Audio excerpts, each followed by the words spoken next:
வணக்கம் நேயர்களே. இது channel G. Welcome back to another episode of channel G. வெளிச்சத்திற்கு வாங்க என்ற தொடர் பாலஜோதிடம் என்ற வார இதழில் வெளிவந்து கொண்டு இருக்கிறது. அதனை உங்களுக்கு படைக்கிறோம். கேட்டு மகிழுங்கள். கருத்துக்களை சொல்லுங்கள்.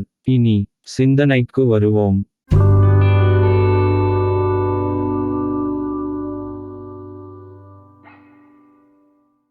வெளிச்சத்திற்கு வாங்க.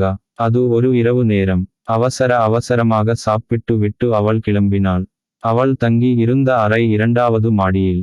யாரோ பின்னால் இருந்து ஃபாலோ அப் செய்வது போல உணர்ந்ததால் அவள் லிஃப்ட் பயன்படுத்தாமல் மாடிப்படி வழியாக ஏறி செல்ல முடிவு செய்து படிக்கட்டில் கால் வைக்க தொடங்கினாள். அவள் நினைத்தது போலவே ஒரு உருவம். கருப்பு நிறத்தில் ஜீன்ஸ் பேண்ட், வெள்ளை நிறத்தில் டி ஷர்ட். அந்த டி ஷர்ட்டில் நீல நிறத்தில் ஆங்கிலத்தில் ஏதோ எழுதி இருக்கிறது. இருட்டில் என்ன எழுதி உள்ளது என சரியாக தெரியவில்லை. அவள் உயரமான செருப்பு அணிந்து இருந்ததால் அவள் ஒவ்வொரு படிக்கட்டிலும் கால் வைக்கும் போதும் டோக் டோக் என்ற சப்தம். அது காலனியின் சப்தம்தான். அந்த சப்தத்தின் எதிரொலி போல் இன்னொரு டோக் டோக். நிச்சயம் அது அந்த ஜீன்ஸ் போட்ட உருவத்தின் ஷூ சப்தம்தான். அவள் பயந்து அடித்து அவசரமாக ரூமுக்கு போய் கதவை தாழிட்டு கொண்டாள். சிறிது நேரத்தில் மறுபடியும் டோக் டோக். இது கதவை தட்டும் சப்தம். பயந்தபடியே கதவை திறக்கலாமா வேண்டாமா என்று யோசனையில் சிறிது நேரத்திற்கு பிறகு மெதுவாக கதவை திறந்த அவளுக்கு காத்திருந்தது ஒரு பெரிய அதிர்ச்சி. அவ்வளவுதான். மறுநாள் காலையில் தலைப்பு செய்தி, பிரபலமான இவர் மரணம். அது கொலையா தற்கொலையா என விசாரணை நடந்து கொண்டு இருக்கிறது. பிரேத பரிசோதனைக்கு பிறகு தான் முழு விவரம் தெரியும் என்று சஸ்பென்ஸ் தருவது போல ஒரு செய்தி. உங்களை கொஞ்சம் தட்டி எழுப்பிக் கொள்ளுங்கள். இது கிரைம் கதை அல்ல. இது போல செய்திகள் பல இடங்களில் இருந்து நாம் விரும்பாவிட்டாலும் நம் வீட்டு தொலைக்காட்சி பெட்டியிலும் செய்தி தாள்களிலும் வந்து கொண்டு தான் இருக்கிறது. அது சரியா தவறா என்று சொல்வது நம்ம வேலை இல்லை. எந்த மரணத்தை பற்றி குறிப்பிட்டு சொல்வதும் நமது வேலை இல்லை. ஒரு ஜாதகத்தை பார்த்து எதிர்கால சம்பவங்களை சொல்கிறோம். திருமணம், தொழில் மற்றும் மருத்துவ சோதிடம் என பல நிலைகளில் சோதிடம் சொல்லப்படுகிறது என்பதை அறிகிறோம். ஆனால் தொடர்ந்து இது போல பல செய்திகள் வந்து கொண்டு இருப்பதால் துப்பறியும் துறையில் இந்த சோதிட குறிப்புகள் உதவியாக இருக்குமா? அது எப்படி என்று சொல்ல முடியுமா என்று சிலருக்கு சிந்தனை வரலாம். அவர்கள் சிந்தனைக்கு பதில் தருவதற்கு தான் இந்த வார செய்தி. ஆண்டாண்டு தோறும் அழுது புரண்டாலும் இறந்தவர் மீண்டு வர போவது இல்லை. பிறப்பு என்று ஒன்று இருக்கும் போது நிச்சயம் இறப்பு வந்தே தீரும். அது எப்போது, எப்படி என்பது தான் $1,000,000 கேள்வியாக இருக்கும். பொதுவான நிலையில் ஒரு மரணம் 7 வகையில் வரலாம். அவை: 1.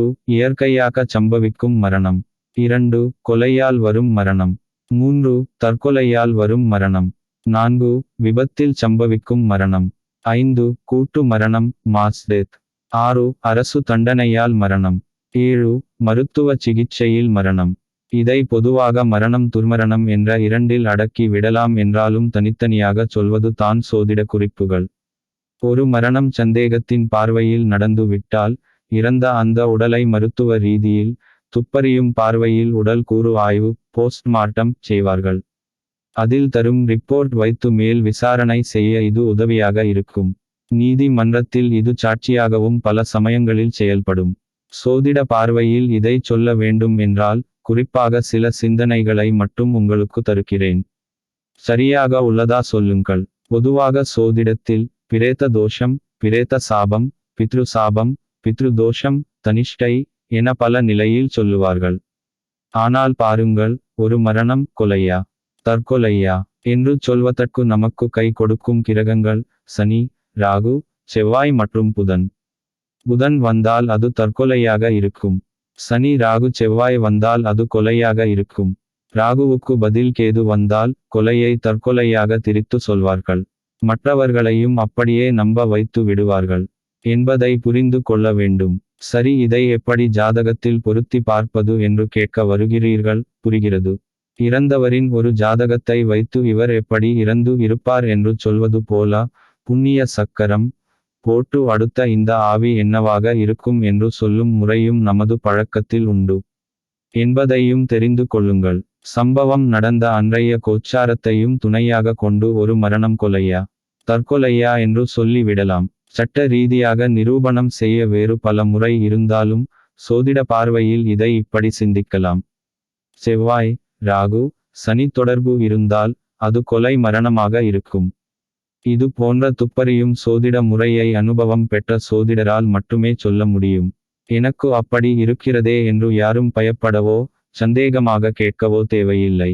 இது ஒரு குறிப்பு, அவ்வளவு தான். இது போன்ற நிகழ்வுகளுக்கு அஷ்டமாதிபதி நிலை 2 மற்றும் 7ஆம் இடத்தின் நிலை கோச்சாரத்தில் அஷ்டமாதிபதியுடன் இணைவை பெற்ற கிரகங்கள் அது அமர்ந்த இடம் என பல நிலையில் வைத்து சிந்திக்க வேண்டும் என்பதை புரிந்து கொள்ளுங்கள்.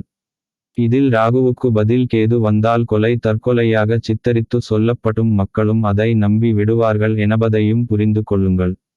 இது எல்லாம் சோதிட பார்வையில் சொல்ல வரும் செய்திகள் தான். இது சோதிட ஆர்வலர்களின் ஆய்வுக்கும் அறிவுக்கும் தரப்பட்ட சிந்தனை என்பதை கருத்தில் கொண்டு சிந்தியுங்கள்.